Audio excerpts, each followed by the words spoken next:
In a lifetime, few artists achieve fame and fortune. Fewer still accomplish these objectives and along the way become legends. Howard Chandler Christy succeeded at all. Christy was once a household name.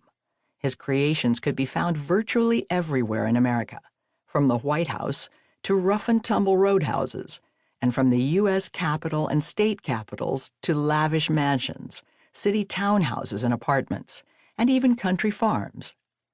During the early 20th century, Christy, a once blind illustrator turned portrait painter, became an American phenomenon as his idealized depiction of the modern American woman, dubbed the Christy Girl, appeared in numerous best-selling books, magazines, and newspapers.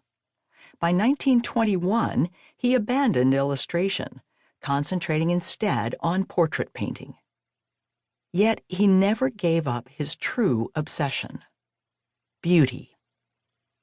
In 1938, Time magazine hailed Christy as the most commercially successful U.S. artist, having achieved great renown painting portraits of the most famous and influential people of the era, including presidents, senators, congressmen, generals, princes, living legends, movie idols, and, of course, the most beautiful women of the era. An Affair with Beauty, the Mystique of Howard Chandler Christy, is the first major biography about this preeminent artist. In The Magic of Youth, the first book in the An Affair with Beauty trilogy, Christy returns to life through the words of his second wife, Nancy, a former cosmopolitan model once proclaimed to be one of the most beautiful women in America from the 1910s through the 1930s. The story begins in the fall of 1969 as Nancy, then 77 years old, strolls alone through New York City's famed Central Park at twilight. Amid those short hours, she recounts many poignant memories, beginning with the morning of March 3, 1952, when her beloved husband unexpectedly dies in their studio apartment. Not present at his passing, she provides an illusory account to eager newspaper reporters in a ploy to hide the true circumstances. This becomes her closely guarded secret.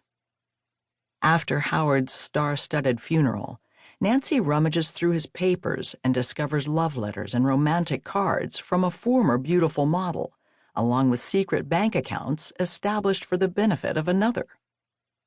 Depressed and alone, Nancy finds happiness once again when she meets Bobby Canine, a handsome former show-horse champion who once jockeyed Al Capone's racehorses to victory. When Bobby inexplicably disappears, Nancy sequesters herself in the Christy studio apartment overlooking Central Park West. There, poring over her treasured scrapbooks, filled with old photos and newspaper clippings of her exciting life with Howard, she becomes lost in the past. Through her indelible remembrances, Nancy is transported to the spring of 1912, when, at barely 20 years of age, she leaves her family and menial job as a Poughkeepsie cigar factory worker to travel to Manhattan, determined to be the next Gibson girl. There she meets famed illustrator Charles Dana Gibson. He finds that he does not need her as a model and introduces her to his close friend, a young, dashing Howard Chandler Christy. Gibson confides to Nancy that if Christy takes her back to his home in Ohio, she will most certainly become his wife. A few days after their meeting, Howard hires Nancy to become his new Christy Girl. Without hesitation, she travels to Howard's Ohio home, where he has built, high on a cliff overlooking the Muskingum River, a sprawling mansion named the Barracks and a 5-story studio barn. Surrounded by the natural beauty of the country, he paints illustrations for William Randolph Hearst's Cosmopolitan magazine and other popular periodicals, while living a genteel life with his 12-year-old daughter, Natalie, parents Frank and Mary, younger sisters Rose and Hope, and a host of servants.